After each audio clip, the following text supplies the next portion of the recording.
নমস্কাৰ, মই হাজদা ইউটিউব চেনেললৈ সকলোকে স্বাগত জনাইছোঁ।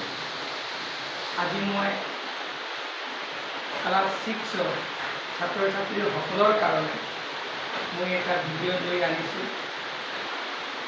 পাঠ্যক্ৰমটো হৈছে আনন্দৰাম বৰুৱা একাডেমীৰ পাঠ্যক্ৰম। ক্লাছ 6ৰ ছাত্ৰ ছাত্ৰীসকলে বহুত ৰিকুৱেষ্ট কৰি আছে যে অংকটো ঘূৰাই দিব লাগে। তাৰ কাৰণে মই ক্লাছ 6ৰ ছাত্ৰ ছাত্ৰীসকলৰ কাৰণে এটা মই অংক লৈ আনিছোঁ। সেইটো হৈছে ক্লাছ 6 অনুশীলনী 5B 7 নম্বৰৰ। ইয়াত কি কৈছে, হৰক 2, 100, 1000 আদিলৈ পৰিৱৰ্তন কৰি তলৰ সাধাৰণ ভগ্নাংশবোৰক দশমিকলৈ নিয়া। আমি ভালকৈ লক্ষ্য কৰিব লাগিব কি কৈছে, হৰটো 10, 100, 1000 আদিলৈ পৰিৱৰ্তন কৰি তলৰ সাধাৰণ ভগ্নাংশবোৰক দশমিকলৈ নিয়া। তেনেহ'লে আমাক জানিব লাগিব যে ওপৰৰ সংখ্যাটো লগ কয় আৰু তলৰ সংখ্যাটো হৰ কয়।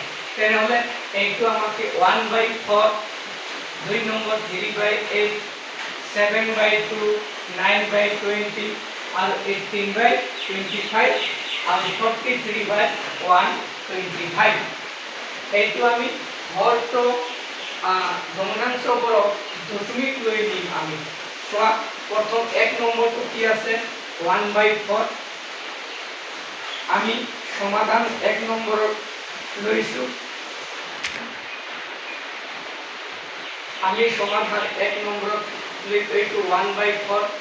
এইটো কয় লব আৰু হৰ। আমাক হৰটো 10, 100 আৰু 1000 কৰিব দিছে। তেনেহ'লে আমি পোনপ্ৰথমে 1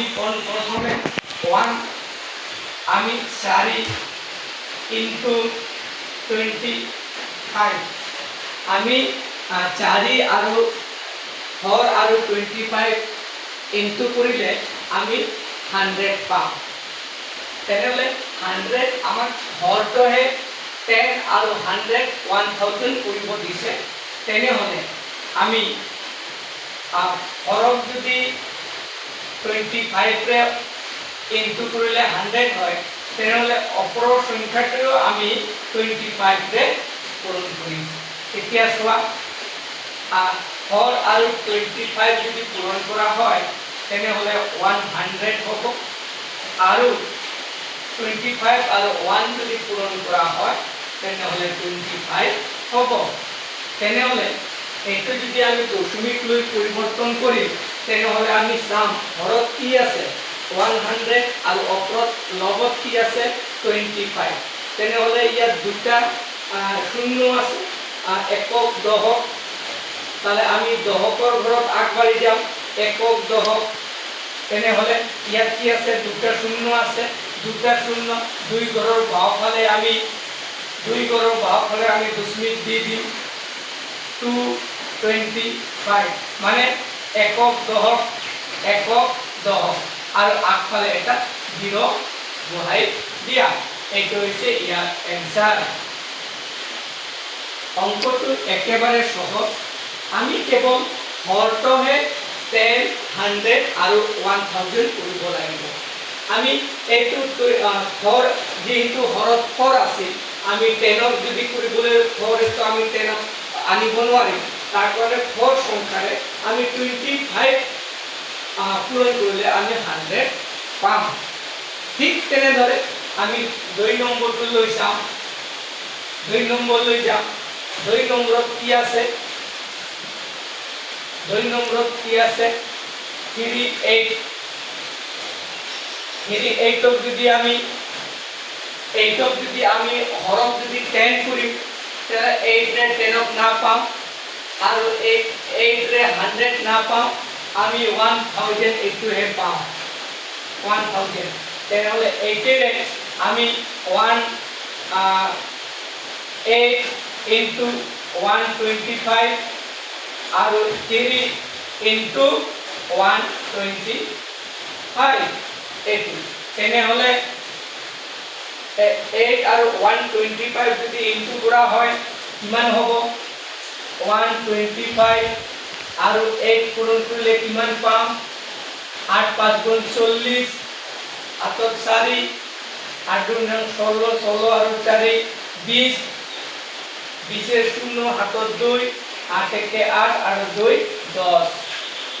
10 1000 তেনেহলে 8 দিয়ে 125 পূরণ করলে আমি 1000 পাম তেনেহলে ইয়াত আমি 1000 লিখিম আর অপর সংখ্যাটো এতিয়া কি আছে 3 * 25 আমি 125 আৰু আকৌ আমি 3 ৰে পূৰণ কৰি 3 ৰে পূৰণ কৰলে আমি কিমান পাম 3 5 গুণ 15 আৰু 15 1 5 হাতত 1 3 গুণ 6 1 7 আৰু 3 গুণ 3 তাহলে কিমান পাইছো আমি 125 আৰু 3 পূৰণ কৰলে 375 তেনেহলে 3 আৰু 125 পূরণ করলে আমি পাম 375 তেনেহলে এইটা কি আছে তল হরটো কিমান শূন্য আছে কেইটা 1 2 3 তিনিটা মানে একক দশক শতক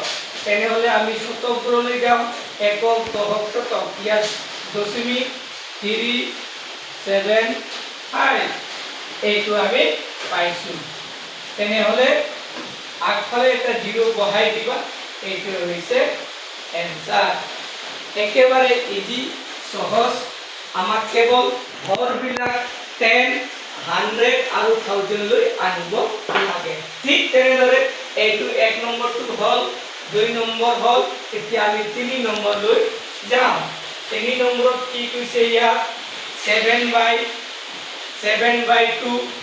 7/2 আমি 2 আমি যেহেতু 2 রে 10 পাম 100 পাম আর 1000 পাম তেনেহলে আমি এই 10 রে গুণ সংখ্যা লৈ আমি যাম 10 রে 2 5 আৰু আছে 2 ৰে যদি 5 পূৰণ কৰলে 10 আনিব পাৰি তেনেহলে তল হৰ সংখ্যাটো যেটো সংখ্যাৰে পূৰণ কৰা হয় এটো অপৰ লগকৈ সেই সংখ্যাৰে পূৰণ কৰিব লাগিব তেনেহলে 7 5 ইকুয়াল টু ইয়াৰ 2 5 গুণ 10 আৰু 5 7 গুণ 35 তেনেহলে হরত কি আছে কেইটা শূন্য আছে এটা মানে 10 এটা শূন্য তাহলে এক ঘর ভাগলে এটা শূন্য বহাই দিলে হল 3.5 এটা শূন্য তাহলে এক ঘর ভাগলে এটা শূন্য বহাই দিলে দশমিক লৈ পরিবর্তন হয় এইটো হৈছে এনসার তার পিছত হৈছে 4 নম্বৰটো 4 নম্বৰত কি কৈছে 4 নম্বৰত আছে 9/20 9/20 এতিয়া হরত কি আছে হরত আছে 20 কি সংখ্যা পাম আমি 10 তো না পামে আমি পাম 100 পাম আৰু 1000 পাম তেনেহলে গুণ সংখ্যা লৈ আমি যাম 100 লৈ যাম 100 পাবৰ কাৰণে আমি 20 into 5 আৰু তলৰ 5 যদি কৰ 9 into 5 equal to কি আছে 5 20 100 আৰু 5 9 গুণ 45 তেনেহলে 100 দুটা শূন্য আছে দুই ঘর বাওফালে শূন্য বহাই দিবা তেনেহলে কি হ'ব 0.45 আৰু আগফালে একটা 0 বহাই দিবা এইটো হচ্ছে দশমিক লৈ পৰিবৰ্তন হয় কেনেকৈ দুটা শূন্য আছে মানে কি দুই ঘৰৰ বাওফালে দশমিক বহাই দিলে দশমিক লৈ পৰিবৰ্তন হয় তাৰ পিছত আছে কিমান 5 নম্বৰত কি আছে 5 নম্বৰত কি আছে 18/25 25 ক আমি 10 তো কৰিব নোৱাৰিম 100 আৰু 1000 লৈ আনিব পাৰিম তেনেহলে আমি এইটো যাম 100 তাহলে হরক আমি এই 25 হরক আমি 100 লৈ পরিবর্তন করি তাহলে 100 লৈ পরিবর্তন কৰিবলৈ হলে আমি 25 ইনটু 4 আৰু 18 ইনটু 4 ইকুয়াল টু কিমান হ'ব 25 আৰু 4 পূৰণ কৰিলে 100 হ'ব আৰু 18 আৰু 4 পূৰণ কৰিলে কিমান হ'ব 8 4 গুণ 32 32 এর 2 হাতত 3 4 একে 4 আর 3 7 তেনেহলে 4 11 72 8 4 গুণ 32 এর 2 হাতত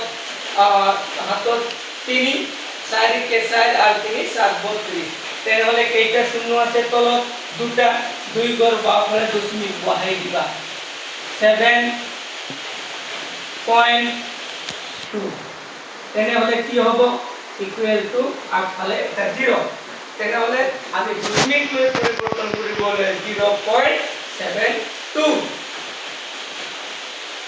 এই তাৰ পিছত আছে কিমান 6 নম্বৰটো কিমান আছে 6 নম্বৰত আছে 43 আৰু 125 ইকুয়াল টু কি আছে 125 ক আমি 125 into 8 8 রে পূরণ করি আৰু 43 into 8 equal to এটো আমি কেনেকৈ কি কৰিম চোৱা 8 125 পূৰণ কৰিলে 1000 হ'ব 1000 হ'ব আৰু 8 আৰু 43 পূৰণ কৰিলে কিমান হ'ব 43 আৰু 8 পূৰণ কৰিলে কিমান হ'ব 8 3 গুণ 24 24 এর 2 হাতত 24 এর 4 হাতত 2 8 4 গুণ 32 32 আর 2 32 8 4 গুণ 32 আর 34 34 তেনেহলে কিমান হ'ব 344 কেইটা শূন্য আছে 1 একক দশক শতক তেনেহলে 3 গড়ৰ বাফলে দশমিক বহাই দিলে ফল একক দশক শতক তেনেহলে কি হ'ব 0.34 আগফালে এটা 0 দিবা চলো চোৱা একেবাৰে ইজি অঙ্কটো সহজ এনেকৈ কৰিবা আজি যদি কোনোবাই মোৰ ভিডিঅ'খনত নতুনকৈ আহিছে তেনেহলে ভিডিঅ'খন সাবস্ক্ৰাইব কৰিব লাইক কৰিব আৰু শেয়াৰ কৰিব আৰু যদি ভাল লাগিছে তেনেহলে কমেন্ট কৰিব আৰু এনেকৈ মোৰ ভিডিঅ'খনত এনেকৈ অঙ্ক পাই থাকিব আৰু মই এই অঙ্ক দি থাকিম আৰু কোনোবাই যদি নতুন আহিছে তেনেহলে লাইক আৰু শেয়াৰ কৰিব এনেকৈ অঙ্ক পাই থাকিব তো আজিৰ কাৰণে এই অনুশীলনী 5b 7 নম্বৰ অঙ্কটো আমি দেখাই দিছো আৰু অনুশীলনী 5b যিমান অঙ্ক আছে মই প্ৰত্যেকটো ভিডিঅ'খনত মই সকলো অঙ্কটো মই দেখাবলৈ চেষ্টা কৰিম তো আজিৰ কাৰণে এইখিনিতে ভিডিঅ'টো মই সমাপ্ত কৰিছো ধন্যবাদ আৰু নমস্কাৰ।